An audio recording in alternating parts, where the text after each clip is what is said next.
আপনি এমন একটা জীবন গঠন করবেন যেন মৃত্যুর দিনেও মানুষ আপনাকে নিয়ে পেরেশানিতে না পড়ে। আপনি আপনার কাফনের কাপড়টাও কিনে রেখে যাবেন। আপনার জন্য সবকিছু প্রস্তুত। আপনি শুধু মরবেন। বলেন আপনি কখন মারা যাবেন? আপনি সকালে মারা যাবেন। হয়তো ভিডিও স্কিপ করে চলে যাবেন। কারণ কি? কারণ আপনার ব্রেন এই জিনিসটা নিতে পারে না। আমাদের সম্পদ লাগবে, আমাদের এই লাগবে, সেই লাগবে। মানে এই জিনিসগুলা যখনই আমরা করি, একজন পাপী বান্দা আপনাদের কাছে কিছু নসিহা নিয়ে আসছে। দয়া করে শুনবেন। আমার নীতি কথা বা আমার ভালো কথা, যেগুলো আসলে জ্ঞানের কথা, উপলব্ধি করার মতো কথা, সেই ভিডিওগুলো মানুষ খুবই কম দেখে। যাই হোক, সেটা আমার মুখ্য বিষয় না। আমার আসল উদ্দেশ্য এটা না যে আমি অনেক মানে আমার ভিডিও অনেক ভাইরাল হবে, অনেক বেশি ভিউ হবে, অনেক বেশি কমেন্ট হবে, লাইক হবে। না, আমার এটা কখনো উদ্দেশ্য থাকে না। আমার মানে ওইরকমভাবে আমি কখনো কোনো ভিডিওতে বলিনি, আপনারা আমার ভিডিও দেখে ফলো করবেন, শেয়ার করবেন, এরকম আমি কখনো বলিনি। আমার আসলে এরকম কোনো উদ্দেশ্যই নেই। আমি সবসময় ভিডিও বানাই আমার নিজের ভালো লাগা থেকে, এবং আমি চাই যে আমার ভিডিও দ্বারা কোনো মানুষ একটু হলেও উপকৃত হয় বা কোনো বিষয়গুলো জানতে পারে, অথবা একটু মনের ভিতরে ভালো লাগা কাজ করে। তো যে নসিহামূলক ভিডিও আপনাদের কাছে আমি নিয়ে আসতে চাচ্ছি, সেটা হচ্ছে মৃত্যু নিয়ে। দেখেন, দুনিয়ার এই বাস্তবতার ভিড়ে আমরা আসলে মৃত্যুর মতো একটা কঠিন বাস্তবতাকে, একটা কঠিন যন্ত্রণাদায়ক একটা জিনিসকে আমরা ভুলে থাকতে চাই। মানে আমাদের দিলে, আমাদের মস্তিষ্কে মানে কি পরিমাণ পাপ জমা থাকলে বা কি পরিমাণ পাপে আমরা ডুবে থাকলে মৃত্যুর মতো একটা বাস্তবতাকে, মৃত্যুর মতো একটা চরম সত্যকে আমরা ভুলে থাকতে চাই।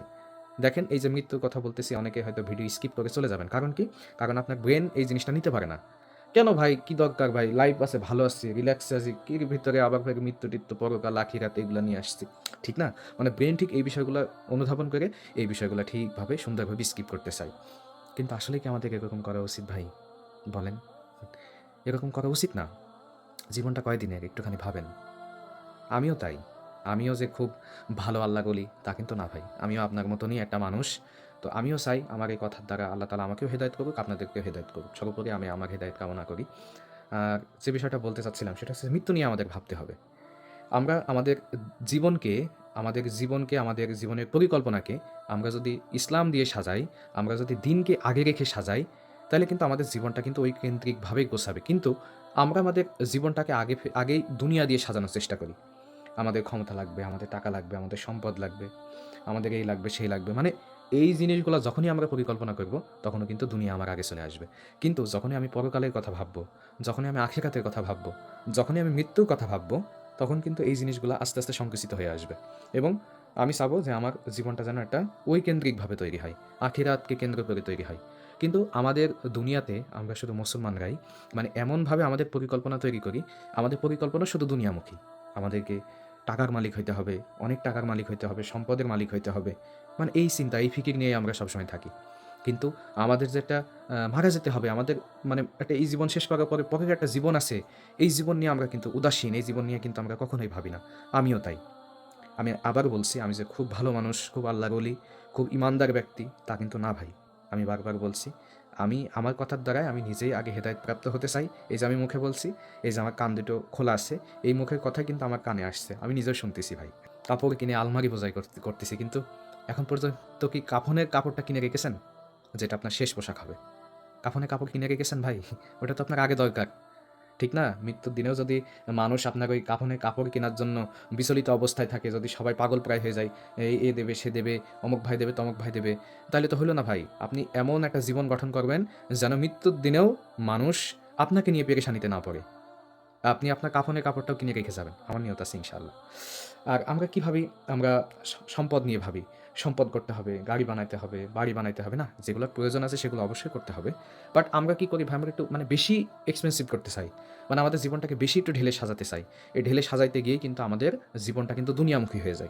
যেটা আমার প্রয়োজন আমি সেটা নিবো। বাট প্রয়োজনের থেকে অতিরিক্ত যখনই আমি যেটা করব, তখনই কিন্তু সেটা দুনিয়ার পিছনে হয়ে যাবে ভাই। দুনিয়ামুখী হয়ে যাব। দেখেন, একটা বিষয় আল্লাহ তাআলা কোরআনের ভিতরে অনেকবার বলেছে যে, আমরা অর্থের পিছনে ছুটতে, ছুটতে আমরা কিন্তু কবরের ভিতরে চলে যাই। সূরা তাকাসুরের ভিতরে আছে, আলহাকুমুত তাকাসুর হাত্তা যুরতুমুল মাকাবির।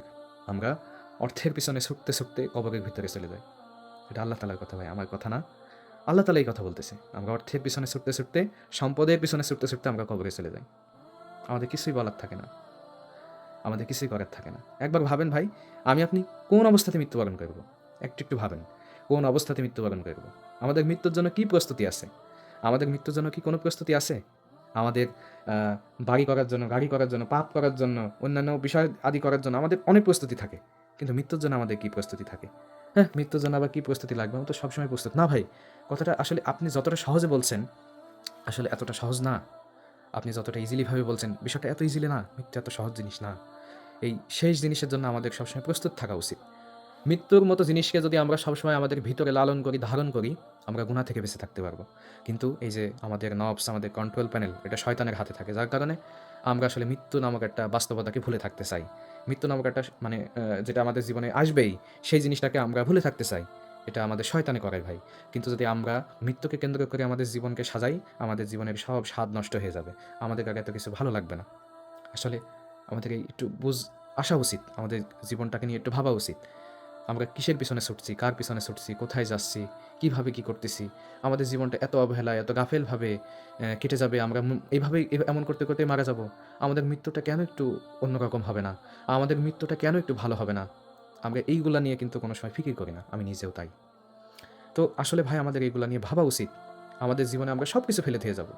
একটাবার ভাবেন ভাই, আপনি শুধু মানে মরতে দেরি। আপনার জন্য সবকিছু প্রস্তুত। আপনি শুধু মরবেন। বলেন আপনি কখন মারা যাবেন? আপনি সকালে মারা যাবেন? তো জোহর পার করবে না। আপনি জোহরে মারা যাবেন? তো আসর পার করবে না। আপনি আসরে মারা যাবেন তো মাগরিবে পার করবে না। ও ভাই আপনাকে নিয়ে যাওয়ার জন্য লোক প্রস্তুত। আপনাকে গোসল দেওয়ার জন্য লোক প্রস্তুত। আপনাকে যে জায়গায় মাটি দেওয়া হবে, কবরস্থ করা হবে সেই জায়গাও প্রস্তুত আছে ভাই। আপনি শুধু বলেন আপনি কখন মরবেন? আপনার মৃত্যুর জন্য সবকিছু প্রস্তুত। আপনি এটা ভাবেন না যে সবকিছু অপ্রস্তুত আছে। না ভাই, আপনি একমাত্র অপ্রস্তুত আছেন। কিন্তু আপনার মৃত্যুর জন্য সবকিছু প্রস্তুত। সবকিছু রেডি। শুধু একবার মরে দেখেন, সব অটোমেটিক হয়ে যাবে। খুব তাড়াতাড়ি হয়ে যাবে ভাই। দুনিয়া থেকে আপনি যখন চোখ বুজে যাবেন, তখন আপনাকে বিদায় দেওয়ার জন্য মানে কত তাড়াতাড়ি আপনাকে বিদায় দেওয়া যেতে পারে, এই বিষয়টা নিয়ে কিন্তু সবাই ভাববে তখন। কিন্তু আপনি আপনার ভাবটা ভাবছেন না, আমি আমার ভাবটা ভাবছি না যে, আমি দুনিয়াতে এতদিন বেঁচে আছি বা এই পর্যন্ত এখন অব্দি বেঁচে আছি, আমার মৃত্যুর জন্য কতটুকু প্রস্তুতি আছে? আমি আমার মৃত্যুর জন্য কতটুকু প্রিপারেশন নিচ্ছি? আমার ঈমান, আমার আমল কতটুকু ঠিক আছে? আমরা এগুলা নিয়ে কখনো প্রশ্নবিদ্ধ করি না। নিজের বিবেককে, নিজের নফসকে কোনো সময় জিজ্ঞাসিত করি না। আমরা শুধু ওই সকল হিসাব নিকাশ নিয়েই পড়ে আছি। সব কিছু থেকে যাবে ভাই। সব কিছু থেকে যাবে। আপনার টাকা, আপনার সম্পদ, আপনার বাড়ি, গাড়ি সব কিছু থেকে যাবে। আপনি শুধু চলে যাবেন। সেই যাওয়ার জন্য, সেই জীবনের জন্য আপনার কি প্রস্তুতি? আপনার কি মানে ফিকির, আপনার কি পরিকল্পনা? এটা আপনাকে আমাকে সাজাইতে হবে। আল্লাহ তাআলা আমাকে আপনাকে সবাইকে তৌফিক দিক।